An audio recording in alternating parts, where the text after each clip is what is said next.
Good morning guys. ನಾನಿವತ್ತು ಬೆಳಗ್ಗೆ ಎಲ್ಲಿ ಹೊರಟಿದ್ದೀನಿ ಅಂತ ಕೇಳ್ತಾ ಇದ್ದೀರಾ. ನಾನಿವತ್ತು ಧರ್ಮಸ್ಥಳಕ್ಕೆ ಹೊರಟಿದ್ದೀನಿ. ಇದೇನು ಇವಳು 6 ತಿಂಗಳಾದಮೇಲೆ ಹೊರಡ್ತಾ ಇದ್ದಾಳಲ್ಲ ಧರ್ಮಸ್ಥಳಕ್ಕೆ ಮತ್ತೆ ಅಂತ ಅಂದ್ಕೊಂಡ್ಬಿಡಿ. ಏನಿಲ್ಲ, ಎಣ್ಣೆ ಖಾಲಿಯಾಗಿತ್ತು, ಅದಕ್ಕೆ ತೊಗೊಂಬರೋಣ ಅಂತ ಹೋಗ್ತಾ ಇದ್ದೀನಿ. ಯಾಕೆ ಎಣ್ಣೆ ಖಾಲಿಯಾಗಿತ್ತು ಹೋಗ್ತಾ ಇದ್ದೀವಿ ಅಂತ ಅಂದ್ಕೊಂಡಿದ್ದೀರಾ? ಹೆಂಗೂ ಬಸ್ ಫ್ರೀ, ಅದಕ್ಕೆ ದರ್ಶನನೂ ಆಗಬೇಕು ಕೆಲಸನೂ ಆಗಬೇಕು ಅಂತ ಹೊರಟಿದ್ದೀನಿ. ನೋಡೋಣ ಎಷ್ಟೊತ್ತಿಗೆ ತಲುಪ್ತೀನಿ ಅಂತ. ಈಗ ಕರೆಕ್ಟಾಗಿ 6 ಗಂಟೆ. ನಾನು ಬೆಂಗಳೂರಿಂದ ಹಾಸನಿಂದ ಧರ್ಮಸ್ಥಳ ಹೋಗಬೇಕು. ಸೊ ಬನ್ನಿ ನೋಡೋಣ ಎಷ್ಟಾಗುತ್ತೆ ಅಂತ. ಹಾಗೆ ನನ್ನ ಬಜೆಟ್ 500 ರುಪೀಸ್ ಇಟ್ಕೊಂಡಿದ್ದೀನಿ ಒಬ್ಬರಿಗೆ. ನೋಡೋಣ ಎಷ್ಟು ಖರ್ಚು ಮಾಡ್ತೀನಿ ಅಂತ. ಬನ್ನಿ guys, let's start the travel.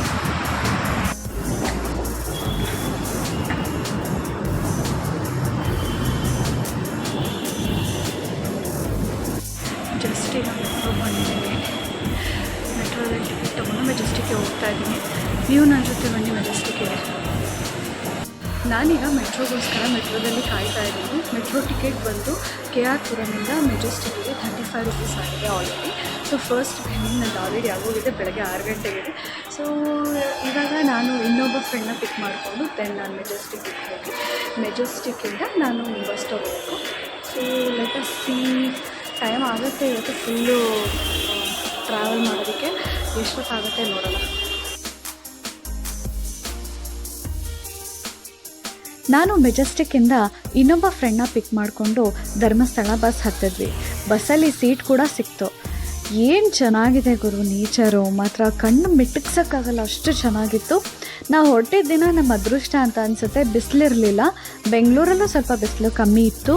ಹಾಗೆ ಹೋಗ್ತಾ ಅಂತೂ ಧರ್ಮಸ್ಥಳದ ಸೈಡು ಸ್ವರ್ಗನೇ ಅನ್ನಿಸ್ತಾ ಇತ್ತು ನನಗೆ. ನನಗಂತೂ ಬಹಳ ಖುಷಿ ಆಯಿತು, ಅಷ್ಟು ಇಷ್ಟ ಆಯಿತು ನನಗೆ.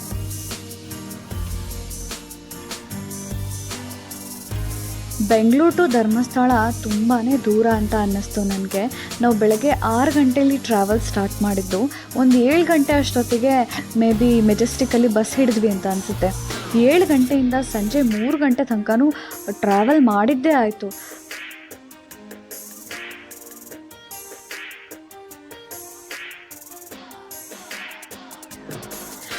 ನಮಗೆ ಧರ್ಮಸ್ಥಳದ ಬೋರ್ಡ್ ನೋಡಿದ ತಕ್ಷಣವೇ ಫುಲ್ಲು ಖುಷಿ ಆಗಿಬಿಟ್ವಿ.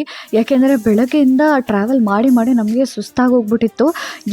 ಯಾವಾಗಾದರೂ ಧರ್ಮಸ್ಥಳಕ್ಕೆ ತಲುಪ್ತೀವಪ್ಪ ಅಂತ ಅನಿಸ್ಬಿಟ್ಟಿತ್ತು. ನಮ್ಮ ಹಾಸನಿಂದ ನಮಗೆ ಧರ್ಮಸ್ಥಳ ದೂರ ಅನಿಸಲ್ಲ, ಬಟ್ ಬೆಂಗಳೂರಿಂದ ತುಂಬ ದೂರ ಅನಿಸ್ತು.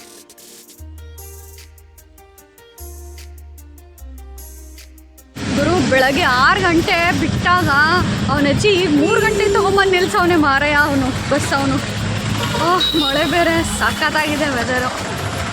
ಬನ್ನಿ ನೋಡೋಣ ಏನಾಗುತ್ತೆ ನೆಕ್ಸ್ಟ್.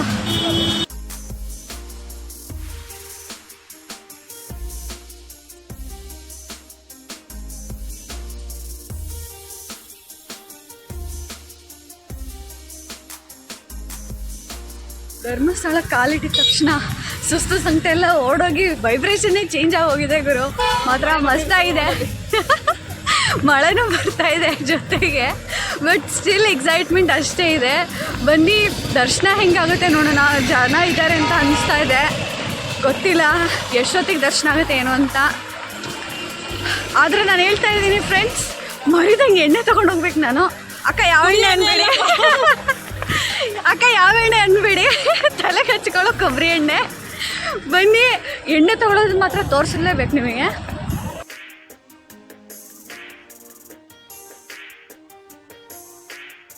ಗೈಸ್, ನಮಗೆ ರೂಮ್ ಕೂಡ ಸಿಕ್ತು. ನಾವಿಬ್ಬರೇ ಹುಡುಗಿರು ಬಂದಿದ್ದರಿಂದ ನಮಗೆ ಒಂದು ಶರಾವತಿ ಹೋಟೆಲಲ್ಲಿ ನಮಗೆ ರೂಮ್ ಸಿಕ್ತು, ನಾವಿಬ್ಬರೇ ಬಂದಿರೋದ್ರಿಂದ.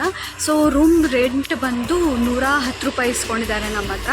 ಆ್ಯಂಡ್ ಅದು ರಿಫಂಡೇಬಲ್ ಆಗುತ್ತೋ ಇಲ್ಲೋ ಗೊತ್ತಿಲ್ಲ, ಬಟ್ ಸದ್ಯಕ್ಕೆ ನಮ್ಮ ಹತ್ರ 110 ರೂಪಾಯಿ ಇಸ್ಕೊಂಡಿದ್ದಾರೆ. ಆ್ಯಂಡ್ ಮೋರ್ ಓವರ್ ರೂಮಲ್ಲಿ ಅಟ್ಯಾಚ್ ಬಾತ್ರೂಮ್ ಇಲ್ಲ. ಜಸ್ಟ್ ಬಂದಿದ ತಕ್ಷಣ ಎಂಡ್ ಆಗಿಬಿಡುತ್ತೆ. ಇನ್ ಕೇಸ್ ಪಾಸಿಬಲ್ ಆದರೆ ತೋರಿಸ್ತೀನಿ ಆ ರೂಮ್ನು ನಿಮಗೆ. ಬಟ್ ಸಮ್ಹೌ ಫಾರ್ಚುನೇಟ್ಲಿ ನಮಗೆ ರೂಮ್ ಸಿಕ್ತು. ಬೇರೆ ಹೋಟೆಲ್ಸಲ್ಲಿ ಆ ರೂಮ್ಗಳು ಇಲ್ಲ. So we are lucky, at least ನಮಗೆ ರೂಮ್ ಸಿಕ್ಕಿದೆ ಇವತ್ತು. ಆ್ಯಂಡ್ ನಾವಿವಾಗ ದೇವಸ್ಥಾನದ ಹತ್ರ ಹೋಗ್ತಾ ಇದ್ದೀವಿ. ಆಲ್ಮೋಸ್ಟ್ ದರ್ಶನಕ್ಕಂತೂ ಅಲ್ಲ, ಫಸ್ಟು ಹೊಟ್ಟೆ ಪೂಜೆ ಮಾಡ್ಕೊಳ್ಳೋಣ ಊಟಕ್ಕೆ ಅಂತ ಫಸ್ಟ್ ಊಟಕ್ಕೆ ಹೋಗ್ತಾ ಇದ್ದೀವಿ. ನೆಕ್ಸ್ಟ್ ನಾವು ಆಮೇಲೆ ದೇವಸ್ಥಾನಕ್ಕೆ ಹೋಗ್ತೀವಿ.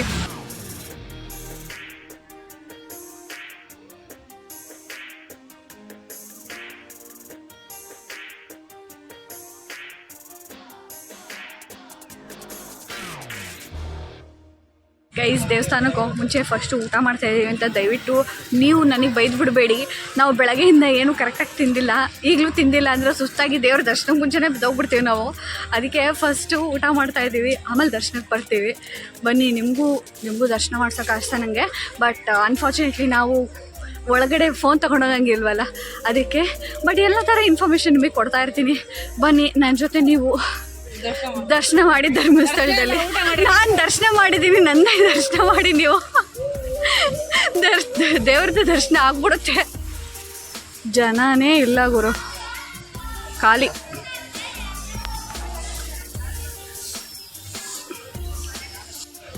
ಗೈಸ್, ನಾನು ಅಂದ್ಕೊಂಡೆ ಧರ್ಮಸ್ಥಳದಲ್ಲಿ 24/7 ಅನ್ನದಾನ ಇರುತ್ತೆ ಅಂತ. ಆದರೆ ಇಲ್ಲಿ ಟೈಮಿಂಗ್ಸ್ ಇರುತ್ತೆ ಅಂತ ನನಗೆ ಇವತ್ತೇ ಗೊತ್ತಾಗಿತ್ತು. ಬೆಳಗ್ಗೆ 7 ಗಂಟೆಯಿಂದ 10 ಗಂಟೆ ತನಕ ಮೇ ಬಿ ತಿಂಡಿ ಕೊಡ್ತಾರೆ ಅಂತ ಅನಿಸುತ್ತೆ. ಅದಾದಮೇಲೆ ಮಧ್ಯಾಹ್ನ ತಿಂಡಿ ಬಂದು 11 to 2 ಕೊಡ್ತಾರಂತೆ. ಅದಾದಮೇಲೆ ರಾತ್ರಿ ತಿಂಡಿ ಅಲ್ಲ, ಅದು ಊಟ 11 to 2 ಕೊಡ್ತಾರೆ. ಅದಾದಮೇಲೆ ರಾತ್ರಿ ಊಟ ಬಂದು 7 to 10 ತನಕ ಅಥವಾ 7 to 9 ತನಕ ಕೊಡ್ತಾರಂತೆ. ಸೊ ನೀವು ಬರಬೇಕಾದ್ರೆ ಊಟ ಸಿಗುತ್ತೆ ಅಂತ ಫಸ್ಟು ನಂತರ ಬರಬೇಡಿ, ನೋಡಿಕೊಂಡು ಬನ್ನಿ. ಅದರ್ವೈಸ್ ಇಲ್ಲಿ ಅಕ್ಕಪಕ್ಕ ಹೋಟೆಲ್ಸ್ ಇರುತ್ತೆ, ಅಲ್ಲೇ ತಿನ್ಕೊಬೇಕು. ಇವಾಗ ನಾನು ಅದನ್ನೇ ಮಾಡ್ತಾ ಇರೋದು. ಬನ್ನಿ ನನ್ನ ಜೊತೆ ನೀವು ಊಟ ಮಾಡಿ. ಗೈಸ್, ನಾನು ಇಡ್ಲಿ ತೊಗೊಂಡಿದ್ದೆ, ತಿಂದು ಮುಗಿಸ್ಬಿಟ್ಟೆ. ಆಮೇಲೆ ಮಾಡ್ತಾಯಿದ್ದೀನಿ. ನನ್ನ ಫ್ರೆಂಡು ಬಂದು ಈರುಳ್ಳಿ ದೋಸೆ ತೊಗೊಂಡ್ಲು, ತಿಂತಾ ಇದ್ದಾಳೆ. ಚೆನ್ನಾಗಿತ್ತು ಗೈಸ್. ಇದು ಕಾಫಿ ನಾನು ತೊಗೊಂಡಿರೋದು. ಗೈಸ್, ಹೇಳಬೇಕಂದ್ರೆ ಹೋಟೆಲಲ್ಲಿ ತುಂಬ ಅಫೋರ್ಡೆಬಲ್ ಪ್ರೈಸ್ ಇಟ್ಟಿದ್ದಾರೆ. ಇಡ್ಲಿಗೆ 25 rupees, ಕಾಫಿಗೆ ಬಂದು 12 rupees ಅಷ್ಟೇ. ನನಗೇನು ಚೆನ್ನಾಗಿತ್ತಪ್ಪ, ಇಡ್ಲಿ ಸಾಂಬಾರು ಎರಡೂ ಚೆನ್ನಾಗಿತ್ತು. ನನಗೆ ಹೊಟ್ಟೆ ಹಸ್ಬಿಟ್ಟಿತ್ತು, ಮಧ್ಯಾಹ್ನದಿಂದ ಏನೂ ತಿಂದಿಲ್ಲ. ಸೊ ಅವಾಗ ತಿಂದ್ಬಿಟ್ಟೆ. ಈಗ ತಿಂದಾದ್ಮೇಲೆ ಅನ್ಕೋತಾ ಇದ್ದೆ, ಅಯ್ಯೋ ವಿಡಿಯೋನೇ ಮಾಡಲಿಲ್ವಲ್ಲ ಅಂತ. ಅದಕ್ಕೆ ಈಗ ವಿಡಿಯೋ ಮಾಡ್ತಾಯಿದ್ದೀನಿ. ಗೈಸ್, ಈ ಹೋಟ್ಲಲ್ಲಿ ಎಲ್ಲ ಓಕೆ, ಆದರೆ ಚಟ್ನಿ ಸಾಂಬಾರು ಕಮ್ಮಿ ಕೊಡೋದು ಯಾಕೆ ಅಂತ ನನ್ನ ಡೌಟು. ಯಾರು ಚಟ್ನಿ ಸಾಂಬಾರು ಸಾಲ್ತಾನೇ ಇಲ್ಲ ಗುರು ನನಗೆ. ಇದನ್ನು ಫ್ರೀ ಅಡ್ವೈಸ್ ಅಂತ ತಗೊಳ್ಳಿ. ನೆಕ್ಸ್ಟ್ ಟೈಮ್ ಫಸ್ಟ್ ಡೇ ಬಂದು ಚಟ್ನಿ ಸಾಂಬಾರು ಹಾಕಿಸ್ಕೊಂಬಿಟ್ಟು ಆಮೇಲೆ ಬಂದು ಕುತ್ಕೊಳ್ಳಿ. 2 ಸತಿ ಹೋಗೋದು ತಪ್ಪತ್ತೆ ಗುರು. ಮಳೇಲಿ ಐಸ್ ಕ್ರೀಮ್ ತಿನ್ನೋ ಮಜಾನೇ ಬೇರೆ. ನಾ ಕುಲ್ಫಿ ತೊಗೊಂಡಿದ್ದೀನಿ 40 ರೂಪಾಯಿದು, ಚೆನ್ನಾಗಿದೆ, ಪರವಾಗಿಲ್ಲ. ಆದರೆ ಮಳೇಲಿ ಐಸ್ ಕ್ರೀಮ್ ತಿನ್ನಬೇಕು ಅಂತ ತಿಂತಾಯಿದ್ದೀನಿ ನಾನು. ನೀವು ಒಂದ್ಸಲ ಮಳೇಲಿ ಐಸ್ ಕ್ರೀಮ್ ತಿಂದು ಟ್ರೈ ಮಾಡಿಲ್ಲ ಅಂತಂದರೆ ಮಸ್ತಾಗಿರುತ್ತೆ. ಗೈಸ್, ನಾನು ಬಂದಿದ್ದ ರೀಸನ್ನು ಎಣ್ಣೆ ತೊಗೊಳಕ್ಕೆ ಅಂತ ಹೇಳಿ ನಿಮ್ಗೆ ಆಲ್ರೆಡಿ ಬೋರ್ ಮಾಡಿದ್ದೀನಿ. ಫೈನಲಿ ನಾನು ಎಣ್ಣೆ ತೊಗೊಂಡ್ಬಿಟ್ಟಿದ್ದೀನಿ, ಸೂರ್ಯ ಎಣ್ಣೆ. ನಾವು ಇದಕ್ಕೆ ಮುಂಚೆ ಬಂದಾಗಲೂ ಇದನ್ನೇ ತೊಗೋತಾ ಇದ್ದಿದ್ದು. ಸೊ ಈಗಲೂ ಇದನ್ನೇ ತೊಗೊಂಡಿದ್ದೀನಿ. 190 rupees ಕೊಟ್ಟಿದ್ದೀನಿ ಇದಕ್ಕೆ, ಸೂರ್ಯ ಎಣ್ಣೆಗೆ. ಇದು ಚೆನ್ನಾಗಿರುತ್ತೆ ಅಂತಲೇ ನಾನು ತೊಗೋತಾ ಇರೋದು. ನೀವು ಬಂದಾಗ ತೊಗೊಳ್ಳಿ. ಇದು ಪೇಯ್ಡ್ ಪ್ರಮೋಷನ್ ಅಲ್ಲ, ಮಾತ್ರ ಹೇಳ್ತಾ ಇದ್ದೀನಿ. ಇದು ನನಗಿಷ್ಟ ಆಗಿರೋದು, ಅದಕ್ಕೆ ತೊಗೊಳ್ತಾ ಇದ್ದೀನಿ. ನಿಮಗೂ ಬೇಕು ಅಂದರೆ ತೊಗೊಳ್ಳಿ. ನನ್ನ ಮಾತ್ರ ಸೆಂಡ್ ಮಾಡಿ ಅಂತ ಕೇಳಿಬಿಡಿಯಪ್ಪ. ನೀವೇ ಬಂದು ದೇವ್ರ ದರ್ಶನ ಮಾಡಿಕೊಂಡು ತೊಗೊಂಡು ಹೋಗಿ. ಗೈಸ್, ನಮಗೆ ಸಿದ್ದರಾಮಯ್ಯ ಅವ್ರು ಕೊಟ್ಟಿರೋ ಫ್ರೀ ಭಾಗ್ಯನ ಸದುಪಯೋಗ ಪಡಿಸ್ಕೊಂಡಿದ್ದೀವಿ ಇವತ್ತು. ಫ್ರೀಯಾಗಿ ಬಸ್ ಯೂಸ್ ಮಾಡಿ ಧರ್ಮಸ್ಥಳಕ್ಕೆ ಬಂದು ಧರ್ಮಸ್ಥಳ ದರ್ಶನ ಆಗಿದೆ ನಮ್ಮದು. ಹಾಗೆ ನನಗೆ ಬೇಕಾಗಿರೋ ಎಣ್ಣೆ ಕೂಡ ನಾನು ತೊಗೊಂಡೋಗ್ತಾ ಇದ್ದೀನಿ. ಸೊ ನೀವು ಕೂಡ ಫ್ರೀ ಭಾಗ್ಯಗಳನ್ನ ಸದುಪಯೋಗ ಮಾಡ್ಕೊಳ್ಳಿ, ವೇಸ್ಟ್ ಮಾಡ್ಕೋಬೇಡಿ. ಎಲ್ಲ ದೇವಸ್ಥಾನಗಳಿಗೂ ಹೋಗಿ ಬನ್ನಿ. ನೋಡಿ ವೀಕ್ಷಕರೇ, ನಿಮ್ಮ ನಾಯಿ ಪ್ರೇಮಿ ಹುಡುಗಿರಾಗಿ ನಾಯಿ ಪ್ರೇಮ ಒಳಗೆ ಗೊತ್ತೇ ಇಲ್ಲಪ್ಪ.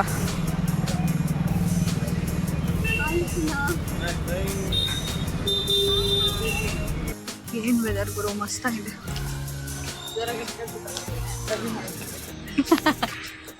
ಕೇಳುತ್ತೆ. ಗೈಸ್, ಮಧ್ಯಾಹ್ನ ನಾವು ಬಂದಾಗ ರಶ್ಶೇ ಇರಲಿಲ್ಲ, ಚೂರು ಜನ ಇರಲಿಲ್ಲ. ನಾವು ಅದಕ್ಕೆ ಸ್ವಲ್ಪ ಡಿಲೇ ಮಾಡಿ ಶಾಪಿಂಗ್ ಮಾಡಿಕೊಂಡು ಹೊರಟ್ವಿ. ಈಗ ಟೈಮು ಒಂದು 6:30 ಆಗಿರ್ಬೋದೇನೋ, 6:30-7 ಗಂಟೆ ಹತ್ತಿರ. ಫುಲ್ಲು ಕ್ಯೂ ಇದೆ. ಸೊ ನೀವು ಬರಬೇಕಾದ್ರೆ ಮಧ್ಯಾಹ್ನ ಖಾಲಿದ್ರೆ ಬಂದ್ಬಿಡಿ.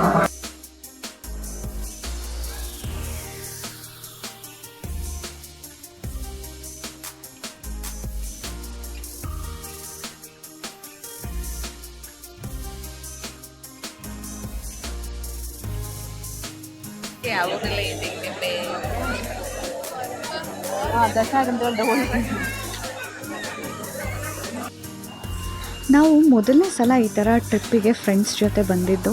ಸೊ ನಮಗೇ ತುಂಬ ಭಯ ಇತ್ತು, ಹೆಂಗಾಗುತ್ತೋ ಏನೋ ಅಂತ. ಆದರೆ ಎಲ್ಲ ತುಂಬ ಚೆನ್ನಾಗೇ ಆಯಿತು. ಗೈಸ್, ಈಗ ಜಸ್ಟ್ ನಮ್ಮದು ದರ್ಶನ ಆಯಿತು. 7 ಗಂಟೆ ಕ್ಯೂ ನಿಂತಿದ್ದು, 8 ಗಂಟೆ ಅಷ್ಟೊತ್ತಿಗೆ ನಮ್ಮದು ಊಟ ಕೂಡ ಆಗೋಗಿತ್ತು. ತುಂಬ ಬೇಗನೆ ದರ್ಶನ ಆಯಿತು. 3/4 ಗಂಟೆ ತಗೊಳ್ತು ಅಷ್ಟೇ. ಆಮೇಲೆ ಊಟ 1/4 ಗಂಟೆ. ಸೊ 1 ಅವರಲ್ಲಿ ದರ್ಶನವೂ ಆಯಿತು, ಹೊಟ್ಟೆ ತುಂಬ ಊಟನೂ ಸಿಕ್ತು. ದರ್ಶನ ಆದಮೇಲಂತೂ ಫುಲ್ಲು ಮನಸ್ಸಿಗೆ ನೆಮ್ಮದಿ ಆಯಿತು. ಸ್ವಲ್ಪ ಹೊತ್ತು ಇಲ್ಲೇ ಕೂತಿದ್ವಿ.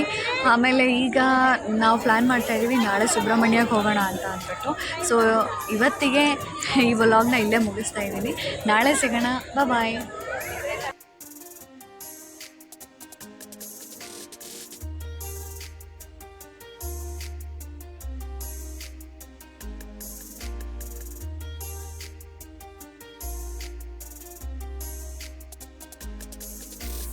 Very good morning guys. ನಾವು ಇವತ್ತು ಬೆಳಗ್ಗೆ 5 ಗಂಟೆಗೆ ಎದ್ದು ಆಲ್ರೆಡಿ ರೆಡಿಯಾಗಿ ಕೂತಿದ್ದೀವಿ. ಇವಾಗ ಟೈಮ್ 5:15 ಇರ್ಬೋದು. ನಾವು ಹೊರಡ್ತಾ ಇದ್ದೀವಿ ಇವಾಗ ಕುಕ್ಕೆ ಸುಬ್ರಹ್ಮಣ್ಯಕ್ಕೆ. ನೀವು ನಮ್ಮ ಜೊತೆ ಬನ್ನಿ.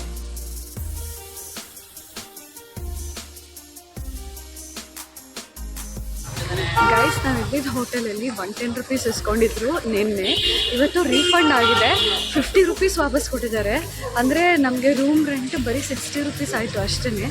ಸೊ ಇದು ಇನ್ನೊಂದು 10 ರೂಪೀಸಿಗೆ ಬುಕ್ ಕೊಟ್ಟವ್ರೆ. ಸೊ ಅದು ಕೊಟ್ಟಿಲ್ಲ ಅಂದರೆ ಮೇ ಬಿ 50 ರೂಪೀಸೇ ಆಗ್ತಿತ್ತು. ಸೊ ಇವಾಗ ನಾವು ಮೇ ಬಿ 6:10 ಅಂತ ಅಂದ್ಕೊಳ್ತೀನಿ ಟೈಮು. ಈಗ ನಾವು ಕುಕ್ಕೆ ಸುಬ್ರಹ್ಮಣ್ಯಕ್ಕೆ ಹೋಗ್ತಾ ಇದ್ದೀವಿ ನಡ್ಕೊಂಡು. ಬಸ್ ಹತ್ತೋಣ ಬನ್ನಿ.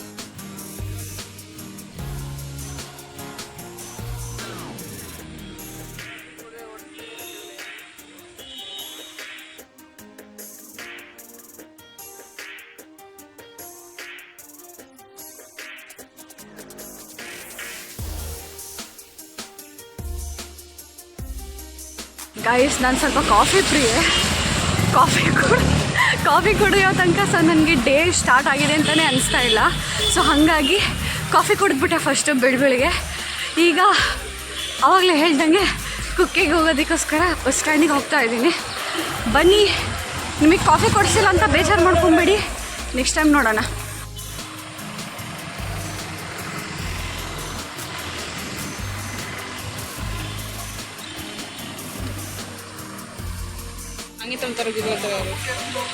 ತಳ್ಳು ತಳ್ಳು ಐಸ, ಇನ್ನೂ ತಳ್ಳು ಐಸ.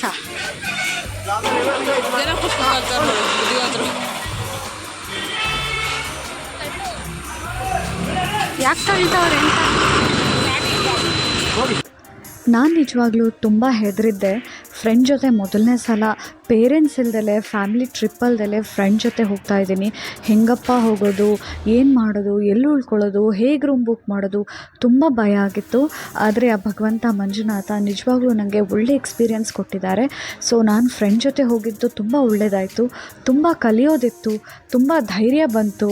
ಪೇರೆಂಟ್ಸ್ ಇಲ್ಲದೇ ಇದ್ದರೂ ಒಬ್ಬಳೇ ಹ್ಯಾಂಡಲ್ ಮಾಡೋವಂಥ ಕೆಪಾಸಿಟಿ ನನಗೆ ಬಂತು. ಅಷ್ಟಿಲ್ಲದೆ ನಮ್ಮ ಹಿರಿಯರು ಹೇಳ್ತಾ ಇದ್ರ ದೇಶ ಸುತ್ತಿ ಕೋಶ ಓದು ಅಂತ. ನನಗೆ ತುಂಬ ಅರ್ಥ ಆಯಿತು ಏನಕ್ಕೆ ನಮ್ಮ ಹಿರಿಯರು ಆ ಮಾತು ಹೇಳಿದರು ಅಂತ.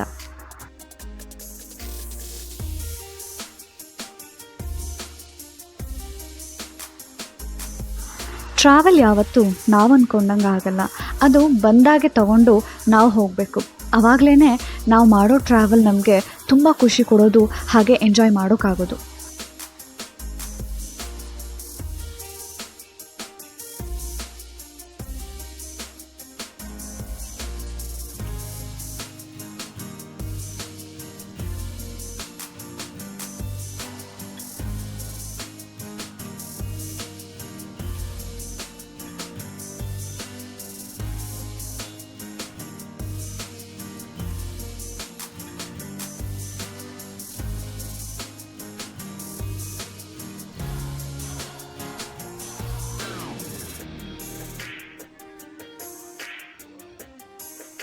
ಗೈಸ್, ಈಗ ಕರೆಕ್ಟಾಗಿ 8 ಗಂಟೆ.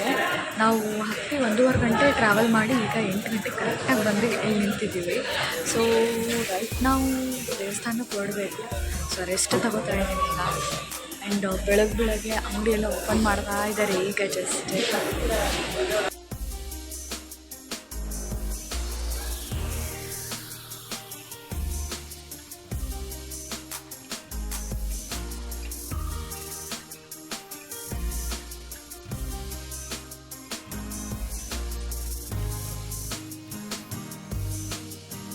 ನನಗೆ ಎಷ್ಟು ತೆಗೆದ್ರೂ ಸಾಲಲ್ಲ ಕಣ ಇವೆಲ್ಲ ವೀಡಿಯೋಸ್ ಮಾತ್ರ. ಅಷ್ಟಿಷ್ಟ ಆಗುತ್ತೆ.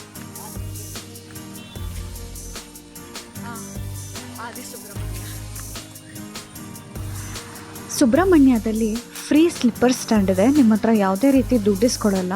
ಆದರೂ ಕೂಡ ಆ ಫೆಸಿಲಿಟಿ ಯೂಸ್ ಮಾಡ್ಕೊಳ್ದಲ್ಲಿ ಈ ಥರ ಸ್ಲಿಪ್ಪರ್ಸ್ ಬಿಟ್ಟು ಹೋಗೋದು ನನಗೆ ತಪ್ಪು ಅನಿಸುತ್ತೆ. ನೆಕ್ಸ್ಟ್ ಟೈಮ್ ದಯವಿಟ್ಟು ಅದನ್ನೆಲ್ಲ ಸದುಪಯೋಗ ಪಡಿಸ್ಕೊಳ್ಳಿ. ಗೈಸ್, ಈಗ ನಾವು ದೇವಸ್ಥಾನಕ್ಕೆ ಬಂದಿದ್ದೀವಿ ಆಲ್ರೆಡಿ.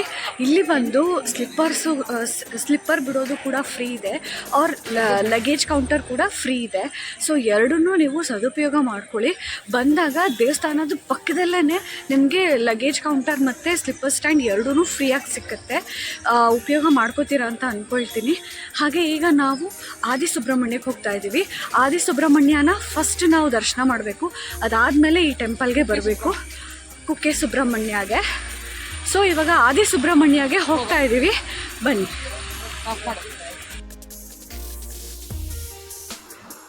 ಫ್ರೆಂಡ್ಸ್, ಸುಬ್ರಹ್ಮಣ್ಯದಲ್ಲಿ ತುಂಬ ಚೆನ್ನಾಗಿ ಶಾಪಿಂಗ್ ಮಾಡ್ಬೋದು. ಯಾಕೆಂದರೆ ತುಂಬ ಅಂಗಡಿಗಳಿದೆ. ಹಾಗೆ ನಿಮಗೆ ಇಲ್ಲೂ ಕೂಡ ತಲೆಗೆ ಹಾಕೊಳ್ಳೋ ಕೊಬ್ಬರಿ ಎಣ್ಣೆ ಸಿಗುತ್ತೆ. ನೀವು ಧರ್ಮಸ್ಥಳದಲ್ಲಿ ತಗೊಳ್ಳೋದು ಮರೆತರೆ ಸುಬ್ರಹ್ಮಣ್ಯದಲ್ಲಿ ತಗೊಳ್ಳಿ, ಯಾವ ತೊಂದರೆನೂ ಇಲ್ಲ.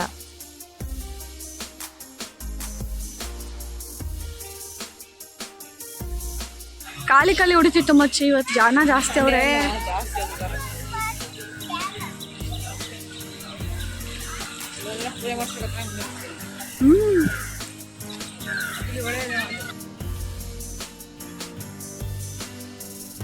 ಈ ನದಿನಲ್ಲಿ ಮನೆ ಕಟ್ಟಿದ್ರೆ ಮನೆ ಇಲ್ದವ್ರಿಗೆ ಮನೆ ಸಿಗುತ್ತೆ ಅಂತ ಹೇಳ್ತಾರೆ. ಅದು ಎಷ್ಟರ ಮಟ್ಟಿಗೆ ಸತ್ಯ ಸುಳ್ಳು ಗೊತ್ತಿಲ್ಲ. ಆದರೆ ನಾನು ಕೂಡ ಕಲ್ಲಲ್ಲಿ ಮನೆ ಕಟ್ಟೋದಕ್ಕೆ ಪ್ರಯತ್ನ ಪಟ್ಟೆ.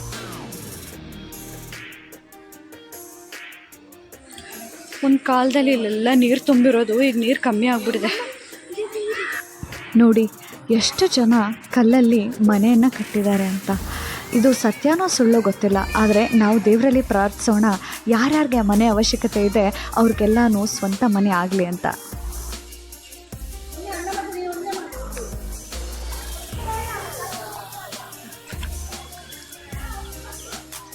ಗಂಗೆ ಚೈಮನಿ ಚೈವ ಗೋದಾವರಿ ಸರಸ್ವತಿ ನರ್ಮದೆ ಸಿಂಧು ಕಾವೇರಿ ಜಲೇಸ್ಮಿನ್ ಸಂಗಮ್ ಕುರು.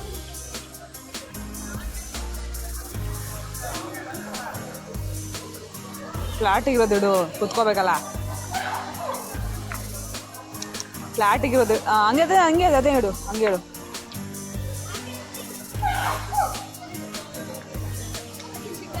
ಮೇಲ್ಮೇಲೆ ಇಡು, ಪಕ್ಕ ಅಲ್ಲ.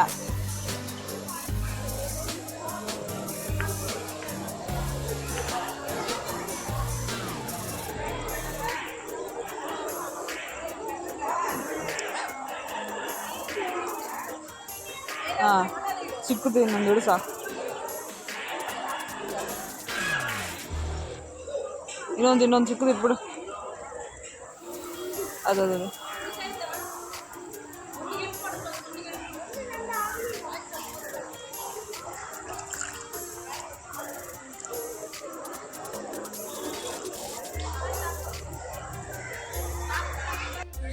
ಗೈಸ್, ಮೊದಲು ನಾವು ಆದಿಸುಬ್ರಹ್ಮಣ್ಯಗೆ ಬಂದು ಅಲ್ಲೇ ದರ್ಶನ ಮಾಡಬೇಕು ಅಂತ ಹೇಳ್ತಾರೆ. ಸೊ ಹಾಗಾಗಿ ನಾವು ಮೊದಲು ಆದಿಸುಬ್ರಹ್ಮಣ್ಯಗೆ ಬಂದಿದ್ದೀವಿ. ದರ್ಶನ ಕೂಡ ಆಯಿತು ನಮ್ಮದು. ಇಲ್ಲಿ ಆದಿಸುಬ್ರಹ್ಮಣ್ಯ ಏನಿದ್ದಾರೆ, ಅವರು ಒಂದು ಹುತ್ತದ ರೂಪದಲ್ಲಿ ನೆಲೆಸಿದ್ದಾರೆ. ನೀವು ನೋಡಿದ್ರೆ ನಿಮಗೂ ತುಂಬ ಚೆನ್ನಾಗಿದೆ ಅಂತ ಅನಿಸುತ್ತೆ. ಮೊದಲು ಆದಿಸುಬ್ರಹ್ಮಣ್ಯಗೆ ಬಂದು ದರ್ಶನ ಮಾಡಿಕೊಂಡು ಆಮೇಲೆ ಇನ್ನೊಂದು ಟೆಂಪಲ್ಗೆ ಹೋಗಿ. 2 ದೇವಸ್ಥಾನ ಇದೆ. 2 ದೇವಸ್ಥಾನ ದರ್ಶನ ಮಾಡೋದು ಕೂಡ ಬಹಳ ಇಂಪಾರ್ಟೆಂಟ್ ಇದೆ. ಇಲ್ಲೆಲ್ಲ ಮಸ್ತಾಗಿ ಶಾಪಿಂಗ್ ಮಾಡ್ಬೋದು ಗೈಸ್. ನೀವು ಬಂದರೆ ಮರೀದೆ ಇಲ್ಲೆಲ್ಲ ಶಾಪಿಂಗ್ ಮಾಡಿ.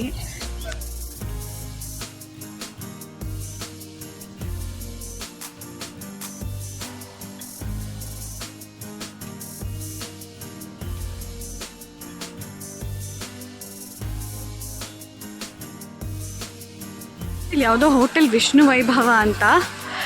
ಇದು ಯಾವುದೋ ಕಾಂಪ್ಲೆಕ್ಸ್ ಒಳಗಡೆ ಬಂದರೆ ಸಿಟಿ ಥರ ಇದೆ ಫ್ರೆಂಡ್ಸ್. ಇಲ್ಲಿ ಮಚ್ಚ ಅಂತ ಇದ್ದೀನಿ, ಸಿಟಿ ಥರ ಇದೆ ಫ್ರೆಂಡ್ಸ್ ಇಲ್ಲಿ. ಬಟ್ ನಾವು ಬಂದಿದ್ದು ಯಾವುದೋ ಕಾಂಪ್ಲೆಕ್ಸಿಂದ, ಆ ಚಿಕ್ಕ ದಾರಿಯಿಂದ ಬಂದಿದ್ದು ನಾವು.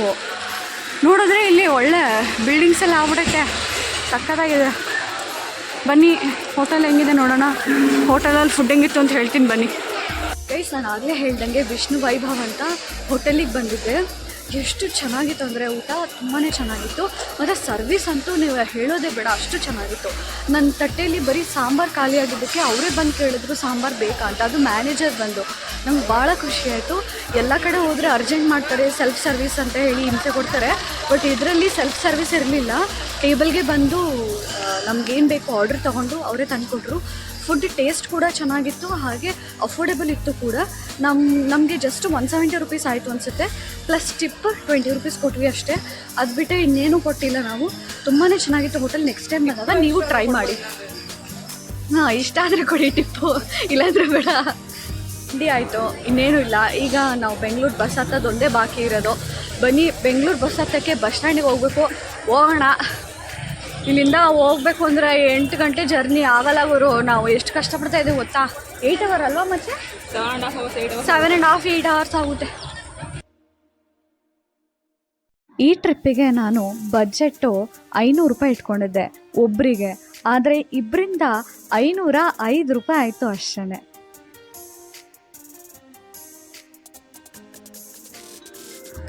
ಫ್ರೆಂಡ್ಸ್, ಸುಬ್ರಹ್ಮಣ್ಯದಲ್ಲಿ ಬ್ಯಾಂಗ್ಳೂರ್ಗೆ ಎವ್ರಿ ಹಾಫ್ ಆ್ಯನ್ ಅವರ್ ಒಂದೊಂದು ಬಸ್ ಇರುತ್ತಂತೆ. ಸೊ ಹಾಗಾಗಿ ಬಸ್ಸಿಗೆ ಯಾವುದೇ ತೊಂದರೆ ಆಗೋದಿಲ್ಲ. ಆದರೆ ದಯವಿಟ್ಟು ನೀವು ಕಿಟಕಿ ಪಕ್ಕ ಸೀಟ್ ಬೇಕು ಅಂತ ಅಂದ್ಬಿಟ್ಟು ಇರೋ ಬಸ್ನ ಮಿಸ್ ಮಾಡ್ಕೊಂಬಿಡಿ. ನಾವೊಂದು 10 ಗಂಟೆ ಸುಮಾರಲ್ಲಿ ಬಸ್ ನಿಂತಿದ್ರು ಕೂಡ ಕಿಟಕಿ ಪಕ್ಕ ಸೀಟ್ ಇಲ್ಲ ಅಂತ ಆ ಬಸ್ನ ಬಿಟ್ವಿ. ನೆಕ್ಸ್ಟು ನಮಗೆ ಯಾವ ಬಸ್ ಬಂದರೂ ರಶ್ ಆಗೋಗಿತ್ತು. ಯಾಕಂದರೆ ಎಲ್ಲರೂ ಆ ಟೈಮಲ್ಲಿ ದರ್ಶನ ಮಾಡಿಕೊಂಡು ಹೋಗೋಕ್ಕೆ ನೋಡ್ತಾ ಇರ್ತಾರೆ. ಸೊ ನಮಗೆ ಸೀಟ್ ಸಿಗುತ್ತೋ ಇಲ್ವೋ, ನಾವು ಇವತ್ತೂರಿಗೆ ಹೋಗ್ತೀವೋ ಇಲ್ವೋ ಅನ್ನೋಷ್ಟ್ರ ಮಟ್ಟಿಗೆ ರಶ್ ಆಗಿಬಿಟ್ಟಿತ್ತು. ಸೊ ನಾವು ಮಾಡ್ದಂಗೆ ನೀವು ಮಾಡಿಬಿಡಿ. ಯಾವ ಬಸ್ ಸಿಗುತ್ತೋ ಅದಕ್ಕೆ ಹತ್ಕೊಳ್ಳಿ, ಅದೇ ಬೆಟರ್ ಆಪ್ಷನ್. ಮತ್ತೆ ಸಿಗೋಣ ಇನ್ನೊಂದು ವಿಡಿಯೋದಲ್ಲಿ. ಅಂಟಿಲ್ ದೆನ್ ಟೇಕ್ ಕೇರ್, ಬಾಯ್ ಬಾಯ್. ಈ ವಿಡಿಯೋ ನಿಮಗೆ ಇಷ್ಟ ಆಗಿದೆ ಅಂತ ಅಂದ್ಕೊಳ್ತೀನಿ.